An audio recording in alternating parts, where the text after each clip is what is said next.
വനം പരിസ്ഥിതി സംരക്ഷണവുമായി ബന്ധപ്പെട്ട പ്രകടന പത്രികയിലെ ഭാഗങ്ങളിൽ മാറ്റം വരുത്തി LDF. ബഫർ സോൺ ഉൾപ്പെടെയുള്ള 3 വിവാദ ഖണ്ഡികകളാണ് തിരുത്തിയത്.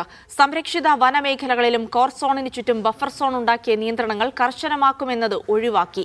മലയോര മേഖലകളിൽ UDF ഇത് വലിയ പ്രചാരണ വിഷയമാക്കിയതോടെയാണ് തിരുത്തൽ വരുത്താൻ LDF നിർബന്ധിതരായത്.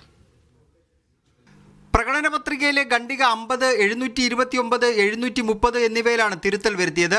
വനങ്ങൾക്ക് സമ്പൂർണ്ണ സംരക്ഷണം, പരിസ്ഥിതി സൗഹൃദ കേരളം, വനപരിപാലനം, വനപരിപാലന രീതികൾ എന്നീ തലക്കെട്ടുകളിലുള്ളവയാണ് മാറ്റിയത്.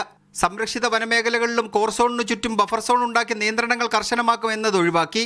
മുഴുവൻ ഏകവിള തോട്ടങ്ങളെ സ്വാഭാവിക വനങ്ങളാക്കി മാറ്റാൻ എക്കോ റെസ്റ്റോറേഷൻ നടപ്പിലാക്കും എന്നതും മാറ്റി. ബഫർ സോൺ സംബന്ധിച്ച് ജനഹിതം മുൻനിർത്തി സംസ്ഥാന സർക്കാർ നിർദ്ദേശങ്ങൾ കേന്ദ്ര സർക്കാരിന് മുന്നിൽ അവതരിപ്പിക്കുമെന്നാണ് തിരുത്തൽ. ബഫർ സോണിൽ പ്രദേശവാസികളെ വിശ്വാസത്തിലെടുത്തുകൊണ്ട് മാത്രം നിയന്ത്രണങ്ങൾ എന്നും മാറ്റിയിട്ടുണ്ട്.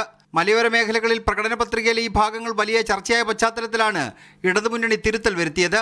സംസ്ഥാന നിയമസഭ പാസാക്കിയ വനം വന്യജീവി സംരക്ഷണ ഭേദഗതി ബില്ലിന് രാഷ്ട്രപതിയുടെ അംഗീകാരം നേടിയെടുക്കാൻ ശ്രമിക്കുമെന്നും മാറ്റത്തിൽ കൂട്ടിച്ചേർത്തിട്ടുണ്ട്. മീഡിയ 1 തിരുവനന്തപുരം.